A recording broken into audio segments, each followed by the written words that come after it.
ان الحمد للہ نحمده ونستعینه ونستغفره ونعوذ باللہ من شرور انفسنا ومن سیئات اعمالنا من يهده الله فلا مضل له ومن يضلله فلا هادي له واشهد ان لا اله الا الله وحده لا شريك له واشهد ان محمدا عبده ورسوله اما بعد فإن خير الحديث كتاب الله وخير الهدي هدي محمد صلى الله عليه وسلم وشر الأمور محدثاتها وكل محدثة بدعة وكل بدعة ضلالة وكل ضلالة في النار.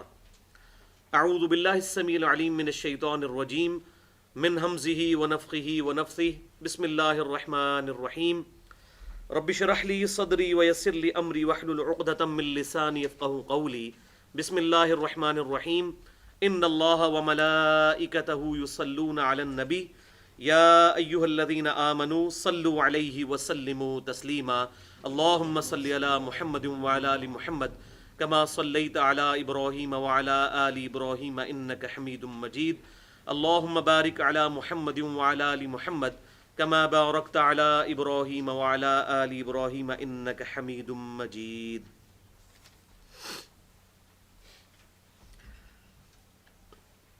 الحمدللہ آج 22 فروری 2014 کو ہفتے کے دن ہماری یہ قرآن کلاس نمبر 123 سورۃ الاعراف کے اس اہم مقام پر پہنچی ہے، یعنی سورۃ الاعراف آیت نمبر 200 سے لے کر 202 تک، کہ جس کے کانٹیکسٹ میں انشاءاللہ تعالی ہم ایک اہم ترین موضوع کو ڈسکس کریں گے، اور وہ موضوع ہے شیطانی وسوسے اور ان کا علاج.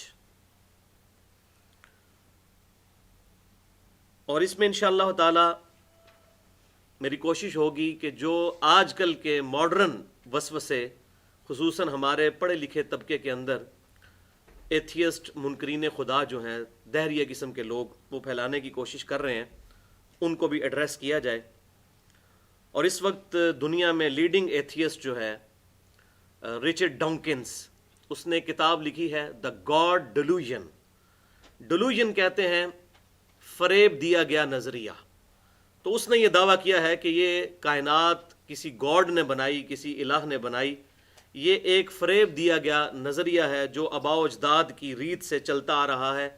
اور اس کا یہ دعویٰ ہے کہ جو شخص یہ کتاب ایک دفعہ پڑھ لے گا تو جب وہ کتاب اپنی دراز میں رکھے گا تو ساتھ اللہ کو بھی دراز میں رکھ دے گا، وَلِعَاذُ بِاللَّهِ تعالی.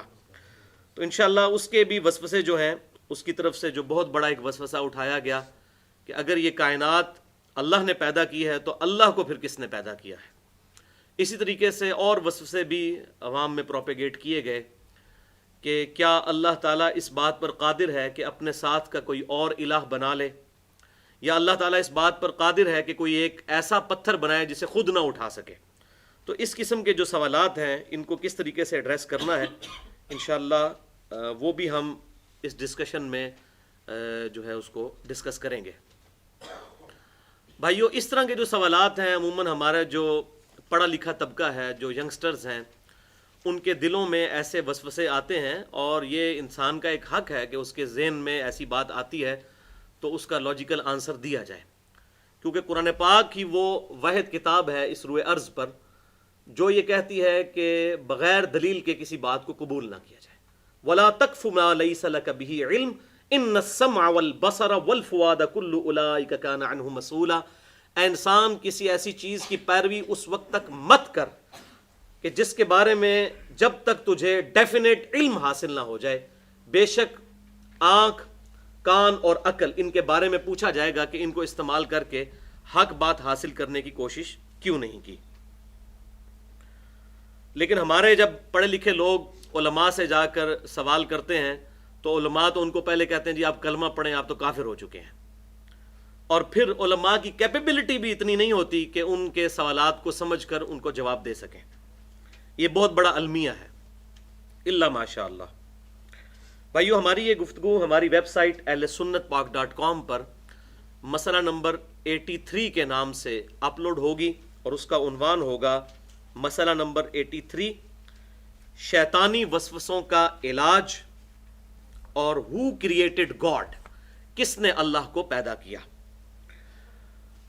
تو یہ ہمارا جو لیکچر ہے وہ ہمارا جو یوٹیوب کا چینل ہے 720085، اس کے علاوہ میرے نام کے اوپر بھی ایک چینل بنا ہوا ہے انجینئر محمد علی مرزا، اور tune.pk پہ بھی اب الحمدللہ ہمارے سارے لیکچرز اپلوڈ ہو چکے ہیں، انجینئر محمد علی مرزا tune.pk پہ بھی، کیونکہ پاکستان میں یہ پراکسی وغیرہ کا چکر تھا، یوٹیوب نہیں کھلتی تھی، تو tune.pk پہ بھی الحمدللہ ہم نے ایک اپنا چینل بنایا ہے. آج کے درس کے حوالے سے جس کے کوئی سوالات ہوں گے تو وہ لیکچر کے اینڈ پہ انشاءاللہ تعالی ہم ڈسکس کریں گے.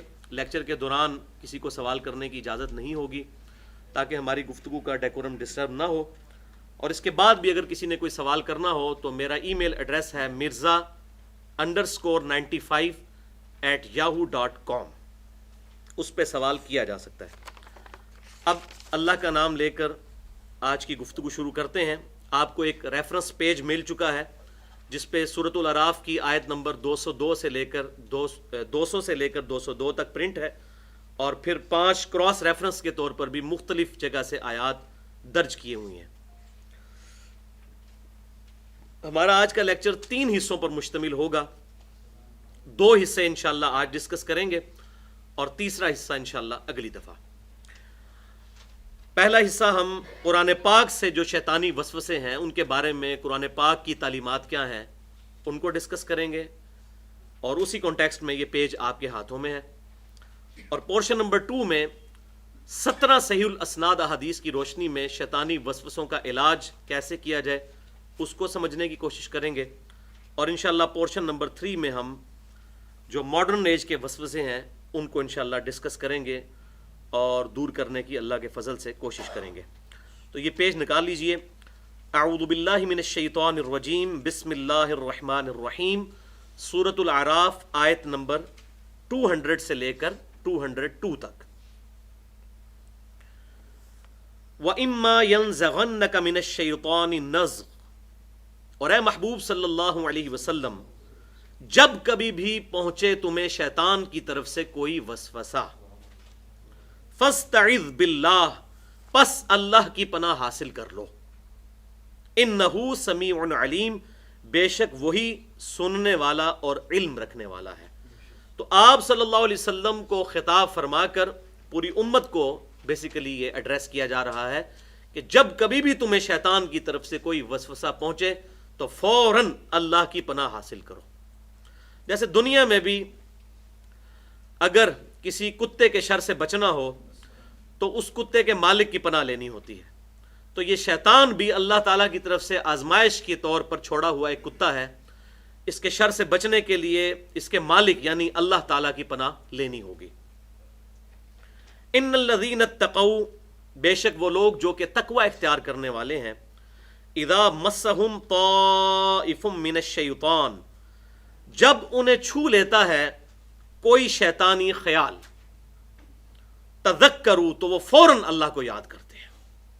فاذا هم مبصرون، اور یوں ذکر کرنے سے ان کی آنکھیں فوراً کھل جاتی ہیں، وہ اپنی اصلی حالت میں صحیح فریم آف ریفرنس میں واپس آ جاتے ہیں. اور سائملٹینیس کنٹراسٹ کیا ہے؟ یہ تو ایمان والوں کی حالت ہے.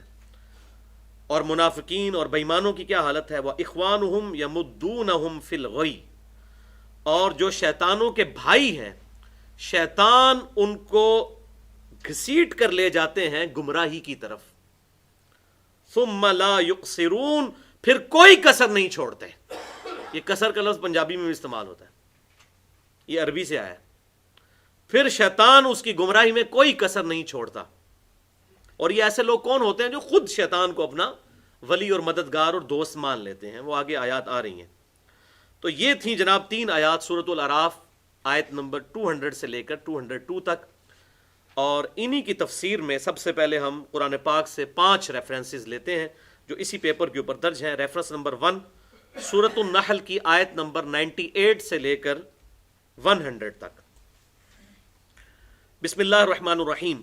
فَإِذَا قَرَأْتَ الْقُرْآنَ، پس تم جب بھی قرآن کی قرات کرو، فَاسْتَعِذْ بِاللَّهِ، تو اللہ کی پناہ حاصل کر لیا کرو، من الشیطان الرجیم، راندہ درگاہ کیے ہوئے شیطان مردود کے اگینسٹ اللہ کی پناہ حاصل کر لیا کرو۔ اب دیکھ لیں یہاں پر لفظ آیا فاستعذ باللہ من الشیطان الرجیم، اور اوپر کیا آیا تھا فاستعذ باللہ انہ سمیع علیم۔ تو انہی دونوں آیات کو آپ صلی اللہ علیہ وسلم نے کمبائن کر کے ایک پرماننٹ دعا جو ہے وہ نماز کے اندر ہمیں تعلیم فرمائی۔ چنانچہ اسی کانٹیکسٹ میں سنن نبی داؤد میں انٹرنیشنل نمبرنگ کے مطابق 775 نمبر حدیث ہے صحیح سند کے ساتھ کہ آپ صلی اللہ علیہ وآلہ وسلم جب نماز میں پڑھتے سبحانک اللہم و بحمدک و تبارک اسمک و تعالی جدک و لا الہ غیرک، تو اس کے بعد سورۃ الفاتحہ شروع کرنے سے پہلے یہ پڑھا کرتے تھے اعوذ باللہ السمیع العلیم من الشیطان الرجیم من ہمزہ و نفخہ و نفثہ۔ تو یہ انہی دو آیات میں سے وہ ڈیڈکٹ کی گئی ہے دعا۔ اوپر آیا تھا انہ سمیع علیم، اعوذ باللہ السمیع العلیم من الشیطان الرجیم۔ یہ آگے انشاءاللہ آیات کے کانٹیکسٹ میں احادیث آئیں گی، اس میں ڈیٹیل سے میں عرض کر دوں گا۔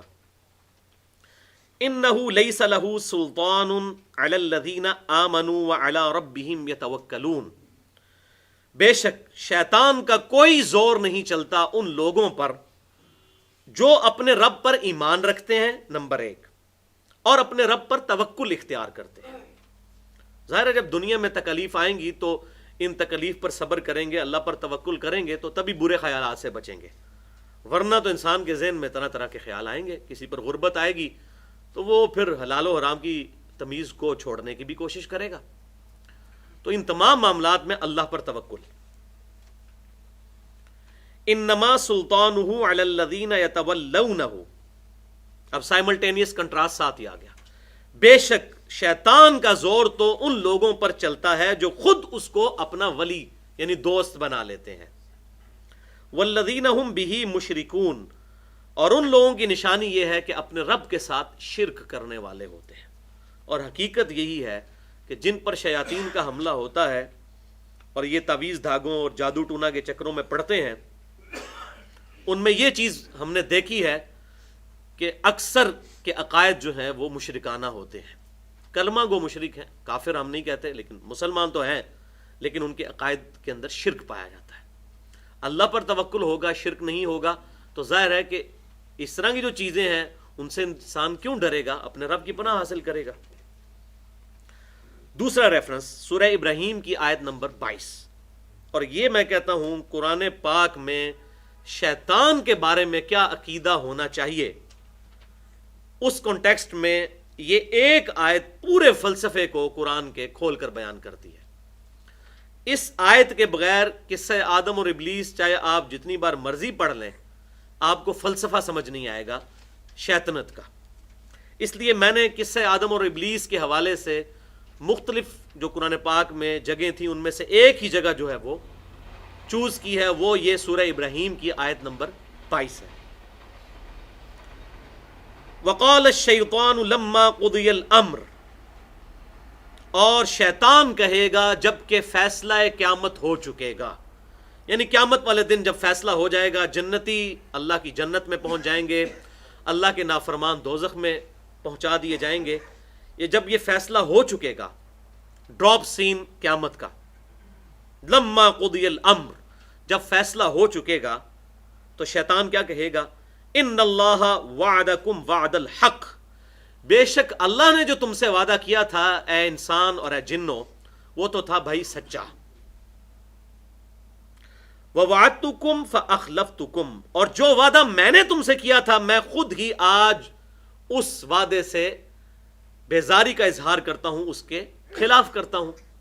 کیا وعدہ دنیا میں جو ہے وہ انسان کو غلط راستے پر چلا دیا، خیر ہے، یہ جہاں میٹھا اگلا کس نے ڈٹھا، جو مرضی کریں انشاءاللہ تعالی آگے معاملات سیدھے ہو جائیں گے۔ کچھ بھی ہیں اللہ تیرے محبوب کی امت سے ہیں، ہم نے نہ نماز پڑھنی ہے، نہ رزق حلال کمانا ہے، نہ ہم نے برائیاں چھوڑنی ہیں، کچھ بھی ہیں یا اللہ تیرے محبوب کی امت سے ہیں، تو یہ طول عمل کا عقیدہ شیطان نہیں دیا نا۔ وَلِعَوْذُ بِاللَّهِ تَعَالَى وَمَا كَانَ لِيَ عَلَيْكُمْ مِنْ سُلْطَانٍ، یہ ہے وہ بات جو آج اکثر لوگ اپنی برائیوں اور غلطیوں کو شیطان پر تھوپ دیتے ہیں۔ اب شیطان جو بات کر رہا ہے اس کو سن لیں، بجائے اس کے کہ قیامت والے دن جا کے یہ پول کھلے، دنیا میں ہی کھل جائے. وَمَا كَانَ لِيَ عَلَيْكُمْ مِنْ سُلْطَان، اور مجھے اے انسان تجھ پر کوئی زور نہیں تھا، إِلَّا أَن دَعْتُكُمْ، سوائے اس کے کہ میں تجھے صرف دعوت دیا کرتا تھا. میرا کوئی فزیکل زور ٹینجیبل فارم میں تیرے اوپر نہیں تھا.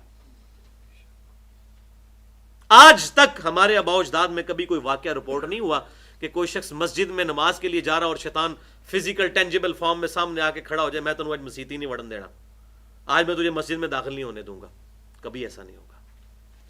اذان کی آواز آئی، کوئی مسجد میں جاتا ہے جائے، جو مسجد میں نہیں جاتا اللہ کی طرف سے بھی یہ نہیں ہوگا کہ اس کے پاؤں زمین میں دھسا دیے جائیں، ایسا نہیں ہوگا. اِنَّا هَدَيْنَاهُ السَّبِيلَ إِمَّا شَاكِرًا وَإِمَّا كَفُورًا. اے انسان، ہم نے راہ ہدایت واضح کر دی ہے، چاہو تو اس ہدایت کو قبول کرو، چاہو تو انکار کر دو، یہ تمہاری اپنی چوائس ہے، من چلے گا سودا ہے. تو شیطان کہے گا میرا کوئی زور نہیں تھا تم پر، میں نے زبردستی تم سے کوئی کام نہیں کروایا سوائے دعوت دینے کے. تو بھائی دعوت کیا شیطان صرف دے رہا ہے؟ دنیا میں ہزاروں مؤذن جو ہیں وہ نماز کی صدا لگا رہے ہیں، حی علی الصلاح حی علی الفلاح، تو دعوت تو وہ بھی دے رہے ہیں. تو اللہ تعالیٰ نے بڑا بیلنس رکھا ہوا ہے. یہ نہیں ہے کہ فزیکلی شیطان کسی پر قابو پا کر تو اس کو دوزخ میں گھسیٹ دے، ایسا نہیں ہوگا. انسان بہت مضبوط ہے اگر اپنے ارادے میں پکا ہو، اپنے رب پر توکل کرنے والا ہو. تو یہ دیکھ لیں جناب. اب مجھے بتائیں، ہمارے معاشرے میں بالکل اس کو اپوزٹ ہے. وہ اپنی ہر برائی کو، جتنے بھی ایسے باغی لوگ ہیں وہ کہتے ہیں نہیں شیطان نے کروایا، جبکہ شیطان تو خود بتا رہا ہے کہ میرا سٹیٹس کیا ہے، میرا کوئی زور ہی نہیں تمہارے اوپر سوائے اس کے کہ میں نے دعوت دی. تو دعوت تو نیکی کی دعوت دینے والے الحمدللہ وہ بھی ہزاروں لاکھوں کی تعداد میں موجود ہیں دنیا کے اندر. تو وہ تو بیلنس ہے. الا ان دعوتکم، مگر یہ کہ میں نے تمہیں دعوت دی، فاستجبتم لی، اور تم نے میری دعوت قبول کر لی. مؤذن آواز دے رہا تھا آؤ فلاح کی طرف، تم نے اس کی آواز پر لبیک نہیں کہا، اور میری آواز جو ہے وہ فزیکل فارم میں سنائی بھی نہیں دے رہی تھی، صرف دل میں کھٹکا تھا، تو تم نے اس کو اڈاپٹ کر لیا. حالانکہ ڈومیننٹ چیز تو وہ ہے جو بندہ کان سے بھی سن رہا ہو، اس کی طرف تم نے توجہ نہیں دی. اب اگلا اب اس کی طرف سے دیکھیں فتویٰ کیا ہے. شیطان بھی فتویٰ دیتا ہے. یہ فتویٰ دیکھیں، فلا تلومونی ولوموا انفسکم، پس مجھے مت ملامت کرو، اپنے آپ کو ملامت کرو. یہ ملامت کا لفظ اردو میں بھی استعمال ہوتا ہے. فلا تلومونی، پس مجھے مت ملامت کرو، ولوموا انفسکم، اپنے آپ کو ملامت کرو. اللہ تعالیٰ نے کتابیں دنیا میں بھیج دیں، انبیاء اکرام علیہ السلام کا سلسلہ شروع کر دیا، نور علی نور. اس کے باوجود کوئی شخص خود آخرت کی ناکامی خرید لے تو اسے اپنے آپ کو ملامت کرنا چاہیے. شیطان کو کس بات کا ملامت؟ ما انا بمصرخکم، آج نہ تو میں تمہاری فریاد رسی کر سکتا ہوں، وما انتم بمصرخی، اور نہ ہی تم میری کوئی فریاد رسی کر سکتے ہو. یعنی دونوں کا ایک ہی سٹیٹس ہے، نیلت دیلا. انی کفرت بما اشرکتمونی من قبل، اور کان کھول کر سن لو، بے شک میں انکار کرتا ہوں آج سے پہلے جتنا تم نے مجھے میرے رب کے ساتھ شریک ٹھہرایا، اس تمام شرک سے میں اپنے آپ کو بری کرتا ہوں، تم نے خود کیا. ان الظالمین لہم عذاب علیم، بے شک ظالموں کے لیے دردناک عذاب ہے. والعیاذ باللہ تعالی. اور ظالم وہ کہ جو حق کا راستہ چھوڑ کر خود باطل کا راستہ اختیار کرتا ہے. تیسرا کراس ریفرنس جو ہے وہ سورۃ البقرہ کی آیت نمبر 268 ہے. بھائیو، شیطان کے کانٹیکسٹ میں میں نے تقریباً 112 منٹ کی گفتگو کی ہے، جو ہماری ویب سائٹ اہل سنت پاک .com پر مسئلہ نمبر 79 کے نام سے اپلوڈ ہے، بڑی ڈیٹیل کے ساتھ. اور اس کا عنوان ہے اللہ، انسان اور شیطان. تو جسے شوق ہو مزید اس حوالے سے تو وہ اس کو دیکھ سکتا ہے. کراس ریفرنس نمبر 3 سورۃ البقرہ آیت نمبر 268. الشیطان یعدکم الفقر، بے شک شیطان جو ہے، شیطان تمہیں ڈراتا ہے، وعدہ دیتا ہے غربت کا، فقر کا. وَيَأْمُرُكُمْ بِالْفَحْشَاءِ، اور تمہیں حکم دیتا ہے بے حیائی کا. یہ دو شیطان کے بڑے وار ہیں، ایک غربت کا ڈر اور دوسرا بے حیائی کی طرف لگانا. ظاہر ہے کہ جو غریب آدمی ہے اس کے اندر وہ ایشوز تو نہیں آئیں گے، اس کو تو 2 وقت کی روٹی کی فکر ہوگی، اور جس کے پیٹ میں روٹی آ جائے گی تو ظاہر ہے اس کو شہوت سوجے گی اور وہ پھر بے حیائی کی طرف جائے گا. غریب لوگوں کے لیے اس نے فقر کا ڈر رکھا ہوا ہے، اور جن کے پیٹ بھرے ہوئے ہیں ان کے لیے یہ ہے کہ وہ پھر اب پیٹ بھر گیا تو اب اس مال و دولت کو عیاشی کے اندر برباد کرو. وَلِعَوْذُ بِاللَّهِ تَعَالَى. وَاللَّهُ يَعِدُكُمْ مَغْفِرَةً مِّنْهُ وَفَضْلًا. اور اس کے برعکس دو چیزیں اللہ تعالیٰ بھی دے رہا ہے تمہیں. اللہ وعدہ کرتا ہے تمہارے لیے مغفرت اور فضل کا، یعنی وہاں پر ہے غربت، کیا بنے گا، کیا ہوگا، اور دنیا کی خواہشات کیسے پوری کروں، اور خواہشات پوری ہو جائیں تو پھر بے حیائی کی جتنی ایکٹیویٹیز ہیں ان کو کس طرح میں سیلیبریٹ کروں. اور اس کے مقابلے پر اللہ تعالیٰ فرما رہا ہے کہ اللہ کی طرف آؤ، وہ تمہیں مغفرت کا کیا مطلب ہے؟ ہمیشہ کی جنت، ہمیشہ کی عیاشی اور اس کا فضل، اس میں ہر طرح کی نعمتیں. واللہ واسع علیم. اور یہ بھی یاد رکھو کہ اللہ تعالیٰ وسعت والا اور علم والا ہے. جو اللہ کی وسعت ہے وہ کسی کے پاس نہیں ہے. ریفرنس نمبر 4 سورۃ النور کی آیت نمبر ہے 21. یا ایھا الذین آمنوا لا تتبعوا خطوات الشیطان. اے ایمان والو، شیطان کے راستوں کی پیروی مت کرو. یعنی جو راستہ بے حیائی کی طرف اور برائی کی طرف لے جاتا ہے وہ سارے کے سارے راستے جو ہیں وہ شیطان کے راستے ہیں. وَمَن يَتَّبِعْ خُطُوَاتِ الشَّيْطَانِ. اور جو کوئی پیروی کرے گا شیطان کے راستوں کی. یہ خط کا لفظ اردو میں بھی ہوتا ہے لکیر کھینچنے کو، شیطان کی لکیروں کی. تو اب وہ 2 کام کروائے گا شیطان اس سے. فَإِنَّهُ يَأْمُرُ بِالْفَحْشَاءِ. تو وہ شیطان جو ہے اسے حکم دے گا بے حیائی کا، والمنکر اور ہر برے کام کا. آپ ذرا اندازہ کریں کہ یہ بے حیائی کتنا بڑا ایشو ہے کہ اللہ تعالیٰ باقی برائیوں کو جنرلائز ذکر کر رہا ہے، لیکن بے حیائی کو پرٹیکولر آپ دیکھ رہے ہیں اوپر سے مسلسل چل رہا ہے. بے حیائی بے حیائی بے حیائی. اور یہ حقیقت جس طرح آج کھل کر ہمارے سامنے آئی ہے، آج سے پہلے بھائیوں نہیں آئی تھی. وَلِعَوْذُ بِاللَّهِ تَعَالَى. آج بے حیائی کے اتنے بڑے بڑے مواقع اتنی آسانی کے ساتھ اویلیبل ہیں انٹرنیٹ کے ذریعے. جو اس کا پازیٹو پہلو ہے وہ تو ضرور اڈاپٹ کرنا چاہیے. ہم ان فنیٹکس کی طرح نہیں ہیں جو کیٹاگوریکل ڈینائی کر دیں ان چیزوں کا. جو پازیٹو پہلو ہے، اس کا مثبت پہلو ہے، وہ تو بہت اچھا دعوت و تبلیغ کے حوالے سے. لیکن جو یوٹیوب کے ذریعے بے حیائی پر مبنی فلمیں، اسی طریقے سے فیس بک پر دوستیاں، اور پھر ایک اور بڑا یہ فتنہ جو ہے یہ موبائل فون. نہیں پہلے تو اگر کسی نے اسی غلط قسم کا تعلق آپس میں قائم کرنا ہوتا تھا تو بڑی ہرڈلز ہوتی تھی، لیکن اب تو یہ ہے. اور اب یہ اپریل 2014 میں یہ کہہ رہے ہیں 3G یا 4G لانچ ہونے والا ہے، تو پھر تو یہ سارے معاملات اپنے ایپیکس کو پہنچ جائیں گے. ہم ان ٹیکنالوجیز کی مخالفت نہیں کرتے، ان ٹیکنالوجیز کو پازیٹیو کاموں کے لیے استعمال کرنا ہے. اب چھری جو ہے وہ بندے کو ذبح کرنے کے لیے بھی استعمال ہو سکتی ہے اور سبزی کاٹنے کے لیے بھی.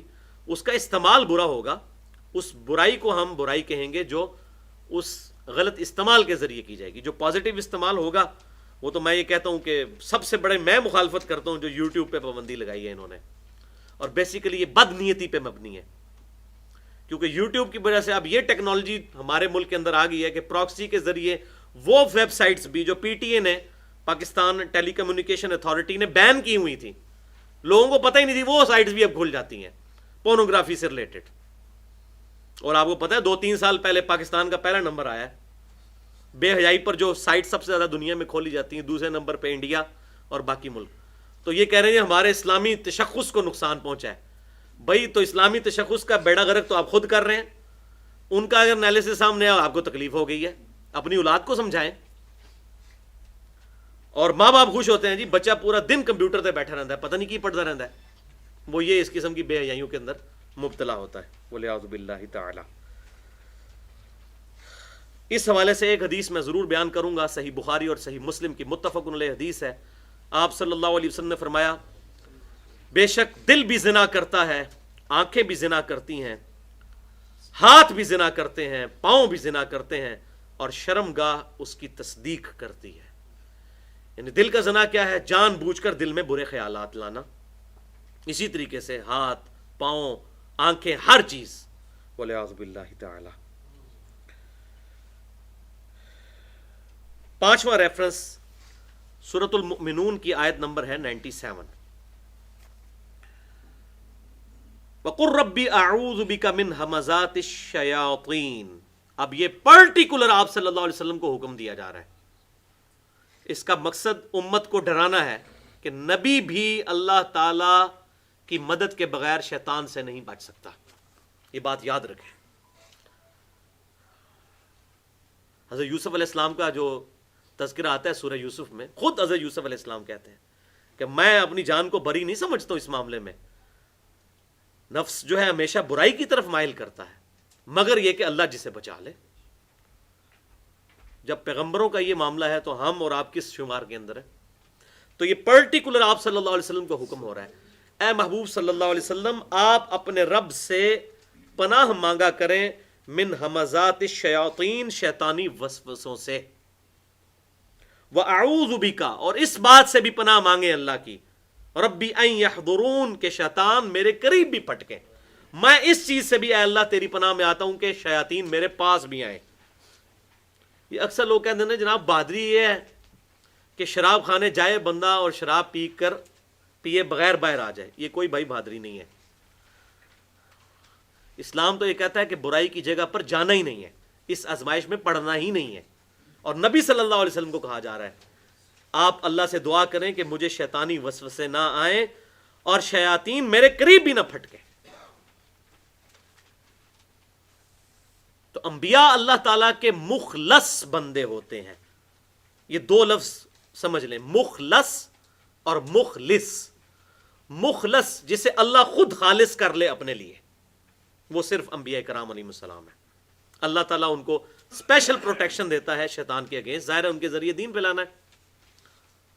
اور ایک ٹرم ہے مخلص، جو اخلاص اپنے رب کے لیے شو کرے، جو ہماری کوشش ہونی چاہیے اور ہوتی بھی ہے الحمدللہ، کہ ہم اپنے معاملات کو، اپنی عبادات کو خالص اللہ کے لیے کر لیں۔ یہ ہے اخلاص، خالص اللہ کے لیے کرنا۔ مخلص جسے اللہ چن لے، اور مخلص جو کوشش کرے اللہ تعالیٰ کے لیے خالص ہونے کی۔ انبیاء کو تو اللہ نے خود ہی خالص کر لیا علیہم السلام۔ یہ بھائیو 5 کراس ریفرنسز ہو گئے اس حوالے سے۔ اب دیکھ لیں قرآن پاک اپنے عقائد اور نظریات میں بالکل واضح ہے۔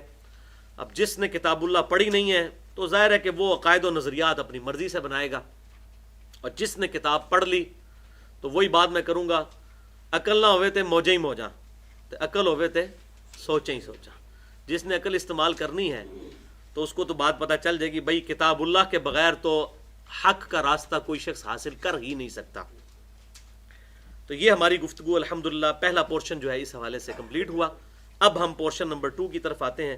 ایک دفعہ دروشی پڑھ لیجئے، اللہم صلی علی محمد وعلی آل محمد کما صلیت علی ابراہیم وعلی آل ابراہیم انک حمید مجید، اللہم بارک علی محمد وعلی آل محمد کما بارکت علی ابراہیم وعلی آل ابراہیم انک حمید مجید۔ پورشن نمبر 2 میں ہم انشاءاللہ تعالی امام کائنات سید الاولین والآخرین شفیع المذنبین رحمت للعالمین سیدنا و مولانا امام اعظم محمد رسول اللہ صلی اللہ علیہ وآلہ وسلم کی 17 صحیح الاسناد احادیث سننے کی سعادت حاصل کریں گے، اور یہ الل ٹپ ایٹ رینڈم نہیں ہوں گی، ایک انٹلیکچوئل ترتیب کے ساتھ میں نے ان کو مینج کیا ہے تاکہ بات سمجھ آئے۔ یہ نہیں ہے کہ کوئی حدیث ملی تو اس کو لکھ دیا اور نمبر پورے کیے۔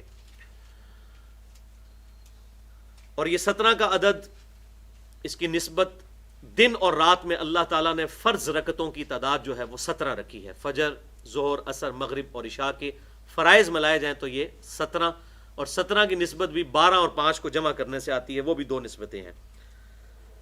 انشاءاللہ اس میں جو کرٹیکل احادیث ہوں گی، میں انشاءاللہ ان کے نمبرز جو ہیں وہ علماء حرمین اور بیروت کی جو انٹرنیشنل نمبرنگ ہے جس کے مطابق پاکستان میں بھی دارالسلام والے اردو اور عربی کتب شائع کرتے ہیں، وہ دے دوں گا تاکہ ریفرنس ڈھونڈنا آسان ہو۔ اور یہ بڑی محنت سے میں نے الحمدللہ احادیث تلاش کی ہیں مختلف جگہ سے، تاکہ ہماری یہ شیطانی وسوسوں کے حوالے سے ایک ویڈیو بک یہ تیار ہو جائے، مسئلہ نمبر 83 انشاءاللہ تعالی، کیونکہ اب مستقبل کا دور جو ہے وہ ویڈیو کا ہے، بلکہ ابھی آ چکا ہے جناب، لوگوں کے پاس کتابیں پڑھنے کا ٹائم نہیں، اور پھر کتابیں بھی لکھتے ہیں فرقوں کے مولوی، اور وہ اپنی باتیں کرتے ہیں اور اس طرح کے ایشوز کو ڈسکس ہی نہیں کرتے۔ آپ قرآن پاک کی تفاسیر بھی سنیں گے تو وہ اپنے اپنے اختلافی مسائل لے کے چل رہے ہوتے ہیں، اصل ایشوز جو بتانے والے ہیں وہ بھی ٹھیک ہے، ضروری ہیں، لیکن یہ چیزیں بھی ساتھ ساتھ ایڈریس کرنا بہت ضروری ہیں۔ اب یہ 3 آیات سے میں بھی گزر سکتا تھا، لیکن اب شاید 2-2.5 گھنٹے اس پہ گفتگو کرنی پڑے، 1 گھنٹہ آج اور 1.25 گھنٹہ انشاءاللہ اگلی دفعہ ان 3 آیات کے اوپر ہی۔ تو حدیث نمبر 1 جو ہے وہ صحیح بخاری اور صحیح مسلم کی متفقن علیہ حدیث ہے۔ بخاری میں 3281 نمبر ہے انٹرنیشنل نمبرنگ کے مطابق، اور مسلم میں 5678، کہ آپ صلی اللہ علیہ وسلم نے ارشاد فرمایا، بے شک شیطان انسان کے جسم میں خون کی طرح گردش کرتا ہے، یعنی اتنا اس کا اثر و رسوخ ہے وسوسے دلانے کے حوالے سے، ٹینجیبل نہیں ہے، وہ میں نے پہلے بتا دیا، فزیکلی نہیں ہے، وسوسہ دینے کے اعتبار سے، یعنی وہ ہر وقت اس طرح کے خیالات ڈالتا رہتا ہے، لیکن پیرلل میں اللہ نے ایک فرشتہ بھی مقرر کیا ہوا ہے اس کو بیلنس کرنے کے لیے، وہ آگے اس کی ایکسپلینیشن انشاءاللہ آ جائے گی۔ دوسری حدیث صحیح مسلم میں انٹرنیشنل نمبرنگ کے مطابق 7108 نمبر، کہ آپ صلی اللہ علیہ وسلم نے ارشاد فرمایا، تم میں سے ہر ایک شخص کے ساتھ ایک جن، یعنی شیطان، کیونکہ شیطان جو ہے وہ جنوں میں سے آگ سے بنایا گیا، اور ایک فرشتہ اللہ تعالیٰ کی طرف سے مامور ہے، اس کی ڈیوٹی کیا ہے وہ اگلی حدیث میں آئے گی۔ ایک صحابی نے بڑی جرت کر کے عرض کی، اے اللہ کے رسول صلی اللہ علیہ وسلم، کیا یہ شیطان آپ کے ساتھ بھی ہے؟ ہر انسان کے ساتھ تو ہے ایک شیطان اور ایک فرشتہ، تو یہ شیطان کیا آپ کے ساتھ بھی ہے؟ تو آپ صلی اللہ علیہ وسلم نے فرمایا کہ ہاں، میرے ساتھ بھی یہ شیطان تھا، لیکن اللہ تعالیٰ نے میری مدد فرمائی اور اسے میرا مطیع کر دیا، اب وہ میرے ساتھ جو شیطان اٹیچ ہے جن، وہ بھی مجھے صرف خیر اور بھلائی کی طرف ہی حکم دیتا ہے،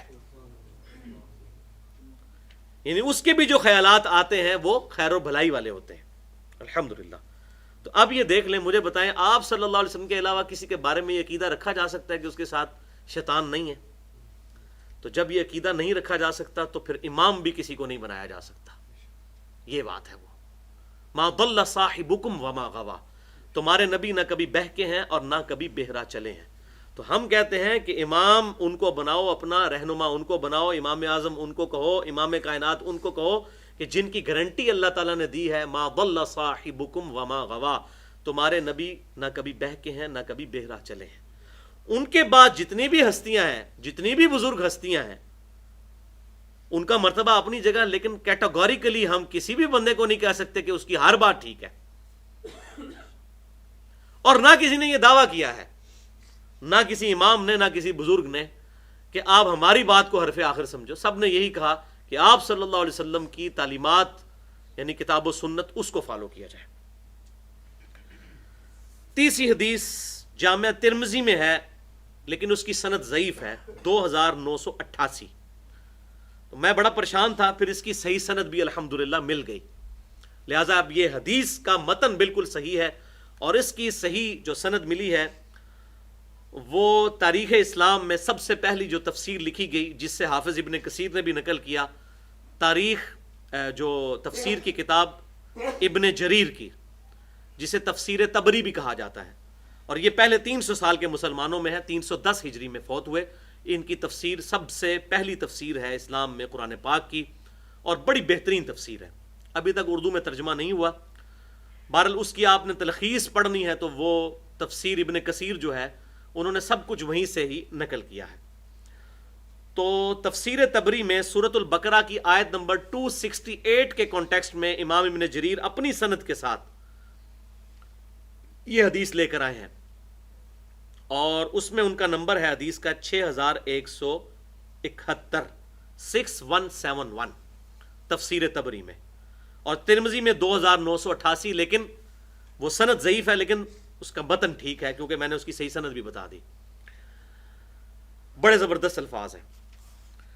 ابن مسعود رضی اللہ تعالیٰ عنہ سے موقوفاً روایت ہے کہ شیطان ابن آدم کے دل میں خیال ڈالتا ہے اور فرشتہ بھی خیال ڈالتا ہے. یہ ہے وہ جو میں نے کہا تھا نا صحیح مسلم کی حدیث کے حوالے سے کہ ایک جن اور ایک فرشتہ اٹیچ ہے. اس کا کام کیا ہے؟ تو دونوں خیال ڈالتے ہیں. زبردستی نہ فرشتے نے نماز پڑھانی ہے اور نہ زبردستی جو ہے شیطان نے برائی کی طرف لگانا ہے. شیطان کا وسوسہ شر اور حق جھٹلانے کا ہوتا ہے کہ ہر برائی کی طرف مائل کرے گا اور حق جھٹلا دینی. یہ بات پتہ چل گئی نہیں ماننی. آپ دیکھ لیں اکثریت کا یہی حال ہے. کسی کو بتا بھی دیں تو وہ کہتا ہے بھائی جی اپنی قبر کی فکر کریں آپ.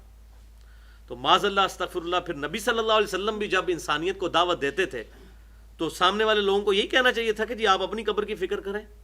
ولیعوذ باللہ تعالی. یہ بہت بڑا گستاخانہ جملہ ہے اگر کوئی شخص کسی کو اللہ کی طرف بلائے اور اس کو آگے سے اس طرح کا جواب دیا جائے. اور وہی بندہ اگر دنیا کے کسی فائدے کی بات کرے تو کہیں گے جناب بڑی مہربانی آپ نے بتا دیا. اور فرشتے کا خیال خیر اور تصدیق کے حق کا وعدہ ہے. یعنی فرشتہ ہمیشہ اچھائی کی طرف دعوت دیتا ہے, وہ خیال ڈالتا ہے دل میں. اور تصدیق کے حق یعنی کوئی بھی حق بات پتہ چلے گی فوراً قبول کرنا. وہی جو مومن کی نشانی ہے, سمعنا و اطعنا. لہذا میں یہ کہتا ہوں کسی بندے کو اگر صحیح بخاری اور صحیح مسلم سے ایک دفعہ نماز کا چیپٹر کھول کے دکھا دیا کہ بھئی آپ صلی اللہ علیہ وسلم اس طریقے پہ نماز پڑھتے تھے, تو اگر اس کا دل واقعی مومنین والا ہے نا تو وہ تصدیق حق کرے گا اور اس پر عمل بھی کرے گا.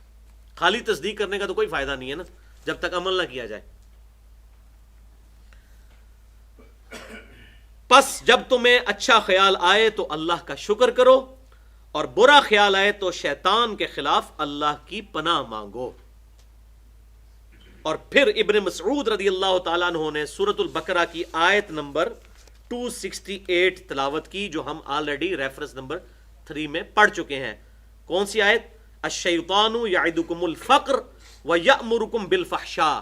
شیطان تمہیں وعدہ دلاتا ہے غربت کا اور تمہیں بے حیائی کی طرف لگاتا ہے. واللہ یعدکم مغفرۃ منہ وفضلا. اور اللہ تعالیٰ تمہیں اپنی مغفرت اور فضل کی طرف وعدہ دلاتا ہے. واللہ واسع علیم. اور اللہ تعالیٰ وسعت والا اور علم والا ہے. یہ آیت ابن مسعود رضی اللہ تعالیٰ عنہ نے ساتھ تلاوت کی. یعنی اس آیت کی تشریح میں یہ حدیث بھی آ گئی. چوتھی حدیث سنن ابی داؤد میں انٹرنیشنل نمبرنگ کے مطابق 5112 اور سنن نسائی الکبریٰ میں 10503 نمبر ہے. ایک آدمی نے عرض کی یا رسول اللہ صلی اللہ علیہ وسلم, میرے دل میں ایسے وسوسے آتے ہیں کہ میں ان وسوسوں کو زبان پر لانے سے بہتر سمجھتا ہوں کہ میں جل کر کوئلہ ہو جاؤں. یعنی اتنے برے خیالات آتے ہیں کہ مجھے اگر آگ میں جلا دیا جائے تو وہ مجھے گوارا ہے, لیکن میں اس طرح کی بات اپنی زبان پر نہیں لانا چاہتا. تو آپ صلی اللہ علیہ وسلم نے فرمایا کہ اللہ کا شکر ہے جس نے ان تمام چیزوں کو وسوسوں میں بدل دیا اور حقیقت نہیں بنایا. یعنی تمہارے دل میں برا خیال آیا اور تم نے اس کو اڈاپٹ نہیں کیا, اس پہ اللہ کا شکر ادا کرو. اللہ اکبر کبیرہ. اور یہاں پر مجھے وہ حدیث یاد آ گئی صحیح بخاری اور مسلم کی متفق علیہ حدیث. آپ صلی اللہ علیہ وسلم نے ارشاد فرمایا اس شخص نے ایمان کی حلاوت چکھ لی, اس نے ایمان کی حلاوت چکھ لی, اس نے ایمان کی حلاوت چکھ لی, جس میں 3 نشانیاں ہیں. نمبر 1, اللہ اور اس کا رسول صلی اللہ علیہ وسلم اسے پوری دنیا میں سب سے بڑھ کر محبوب ہو جائیں. دوسری نشانی, دوستی اور دشمنی صرف اللہ کے لیے. اور تیسرا, کفر کی طرف لوٹنا اس کے لیے اتنا ہی مشکل ہو جائے جتنا زندہ آگ میں جلایا جانا. یعنی وہ آگ میں جلنے کے لیے تیار ہو جائے لیکن اپنا ایمان نہ چھوڑے. وہی بات جو اس نے کی کہ میں کوئلہ بن جانا گوارا کرتا ہوں لیکن وسوسہ اپنی زبان پر نہیں لاؤں گا. اور اس پہ انشاءاللہ پھر گرفت بھی نہیں ہوتی, وہ آگے حدیث بھی آ جائے گی. زبردست حدیث, موسٹ کریٹیکل حدیث, 5ویں حدیث صحیح مسلم میں انٹرنیشنل نمبرنگ کے مطابق 340 نمبر, کتاب الایمان میں امام مسلم لے کر آئے ہیں ایسے کہ آپ صلی اللہ علیہ وسلم سے چند صحابہ نے عرض کی کہ اے اللہ کے رسول صلی اللہ علیہ وسلم, ہمیں ایسے وسوسے آتے ہیں کہ ہمیں بڑا گراں گزرتا ہے کہ ہم ایسے وسوسوں کو اپنی زبان پر لے کر آئیں. اللہ کے بارے میں، رسول کے بارے میں، دین کے بارے میں خیالات آتے ہیں شیطان کی طرف سے. خیال آنا کوئی بری بات نہیں ہے، اس کی پیروی کرنا برا ہے. تو یا رسول اللہ صلی اللہ علیہ وسلم، ہم بڑا برا سمجھتے ہیں کہ آپ سے وہ خیال ڈسکس بھی کریں. آپ صلی اللہ علیہ وسلم نے ان سے پوچھا کیا واقعی ایسا ہے کہ تمہیں اس قسم کے خیالات آتے ہیں؟ تو صحابہ نے کہا یا رسول اللہ صلی اللہ علیہ وسلم واقعی ایسا ہے. تو آپ صلی اللہ علیہ وسلم نے فرمایا ذا کا صریح الایمان، یہ تو عین ایمان کی علامت ہے. یعنی دل میں برے خیالات کا آنا ایمان کی علامت ہے. کیوں؟ اس کائنات کا سب سے بڑا چور شیطان ہے، اور اس کائنات کی سب سے ایلیٹ چیز ایمان ہے. تو چور وہیں آئے گا جہاں پر ایمان کی دولت ہوگی. تو آپ صلی اللہ علیہ وسلم نے فرمایا ذا کا صریح الایمان، یہ تو عین ایمان کی علامت ہے خیالات کا آنا. ظاہر خیال اسی کو آئے گا جس نے اللہ کو سیریس لیا ہوا ہے. جس نے اللہ کو سیریس نہیں لیا اس کو خیال آئے گا بھی تو وہ اس کو کوئی امپورٹنس ہی نہیں دے گا. وہ کہے گا کہ میرا کیا لینا دینا. اور ٹینشن تو وہ لے گا جس کو خیال آئے گا، کہے گا پتہ نہیں میرا کیا بننا ہے. تو واقعی ایمان کی علامت ہے، یہ ہم خود بھی جج کر سکتے ہیں. اللہ اکبر. اب یہاں پر دو چار باتیں میں عرض کر دوں کہ یہ جو شیطان کے وسوسے ہیں یہ ہر ایج کے اعتبار سے اور ہر کیٹیگری کے اعتبار سے ڈیفرنٹ ہوتے ہیں. مطلب ایک ینگ آدمی جو ہے جس کو نئی نئی جوانی چڑھی ہے تو اس کے تو ایشوز ڈیفرنٹ ہیں، اس کو سیکس کے پوائنٹ آف ویو سے خیالات آئیں گے. جو ذرا مڈل ایج میں پہنچ گیا ہے وہ کمائی اور دولت اور سٹیٹس اس کے چکروں میں پڑے گا. جو اس سے بھی آگے پہنچ چکا ہے تو وہ سیاسی لیڈر بننے کی کوشش کرے گا اور اپنی ڈومیننسی کرنے کی کوشش کرے گا. تو ہر ایج میں یہ ڈفرنٹ وسوسے ڈفرنٹ لوگوں کو آتے ہیں. علماء کو ڈفرنٹ آئیں گے، سیاستدانوں کو ڈفرنٹ آئیں گے. ایج کے اعتبار سے بھی اور اپنے شعبے کے اعتبار سے بھی ہر ایک کے وسوسے بالکل ڈفرنٹ ہوتے ہیں. تو انسان کو خود سوچنا چاہیے اس معاملے میں کہ یہ میرے اوپر کوئی شیطانی وسوسہ تو نہیں. اور اس میں ایک حدیث میں سمجھتا ہوں وہ ایک مرکزی حدیث ہے صحیح مسلم کی، جو میں اکثر بیان کرتا ہوں کہ آپ صلی اللہ علیہ وسلم نے ارشاد فرمایا، صحیح مسلم میں حدیث ہے، گناہ وہ جو تیرے دل میں کھٹکے اور تو اس بات سے آر محسوس کرے کہ تیری اس بات پر، تیرے اس گناہ پر کوئی مطلع ہو جائے. یہ دیکھ لیں، ایک جوامع کلمات کے ذریعے ساری باتیں سمیٹ دی گئیں. جو کہتے ہیں یہ سانو تو پتہ ہی نہیں ہے غلط ہے کہ صحیح ہے. بھائی یہاں پہ مفتی اندر اللہ نے بٹھایا ہوا ہے. ہماری انسٹنکٹ میں اچھائی اور برائی کی تمیز ہے. ہر انسان کو بغیر نبی کے وحی کے بھی یہ بات پتا ہے کہ جھوٹ بولنا برا ہے اور سچ بولنا اچھا ہے. کسی کو دھوکہ دینا برا ہے، کسی کے ساتھ خیر خواہی کرنا اچھا ہے. اور میں کہتا ہوں ہالی ووڈ کی فلم کے اینڈ پہ بھی ہمیشہ سچ کی جیت دکھائی جاتی ہے. آج تک کبھی کوئی فلم نہیں بنی جس کے اندر جو ہے وہ ہیرو جو ہے اس کو کوئی کرپٹ پرسنالٹی بتایا جائے، اس کو بتایا جاتا ہے ایماندار، لوگوں کا خیر خواہ. یہ ہماری انسٹنکٹ میں ہے، اچھائی سے محبت. اسی کی وجہ سے ہم اکاؤنٹیبل ہیں، اگر وہی کا پیغام نہ بھی پہنچے تب بھی. تو یہ ہماری انسٹنکٹ کے اندر. تو صحیح مسلم کی وہ حدیث، گناہ وہ جو تیرے دل میں کھٹکے اور تو اس بات سے آر محسوس کرے کہ لوگ اس پر مطلع ہوں. جب آپ کو پتہ چلے کہ یہ میں جو کچھ کرنے جا رہا ہوں یہ لوگوں کو پتہ چل گیا تو لوگ کیا سوچیں گے، تو سمجھ لیں کہ یہ غلط کام ہے. اچھائی کے بارے میں تو لوگ بڑھ چڑھ کر بیان کرتے ہیں، برائی ہے جو دل میں کھٹکے. تو آپ صلی اللہ علیہ وسلم کا کتنا زبردست یہ انٹلیکچوئل الحمدللہ جملہ ہے، گناہ وہ جو تیرے دل میں کھٹکے اور تو اس بات سے آر محسوس کرے کہ لوگ اس پر مطلع ہوں. اور اسی حوالے سے ایک آیت بھی ہے، فَأَلْهَمَهَا فُجُورَهَا وَتَقْوَاهَا. اللہ تعالیٰ فرماتا ہے ہر انسان میں ہم نے برائی اور اچھائی کی تمیز کا مادہ جو ہے ودیت کر دیا ہوا ہے، ہر انسان میں.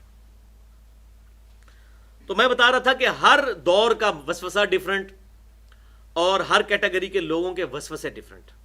اب ان پہ بھی ڈسکشن کی جائے تو گھنٹوں چاہیے، لیکن ایک حدیث میں ضرور بیان کروں گا صحیح مسلم کی، انٹرنیشنل نمبرنگ کے مطابق 7106 نمبر حدیث، صحیح مسلم 7106. اور یہ میں سمجھتا ہوں چونکہ ہمارے تمدن کی بنیاد ہی میاں بیوی کے ریلیشن شپ پر ہے، اور قرآن پاک کا ایک اچھا خاصا حصہ اسی کو ایڈریس کرتا ہے. اسی کانٹیکسٹ میں صحیح مسلم 7106 نمبر حدیث کہ آپ صلی اللہ علیہ وسلم نے فرمایا کہ شیطان کا تخت پانی پر لگا ہوا ہے.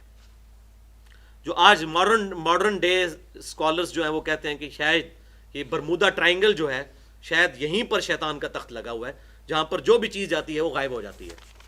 واللہ عالم, ہو بھی سکتا ہے.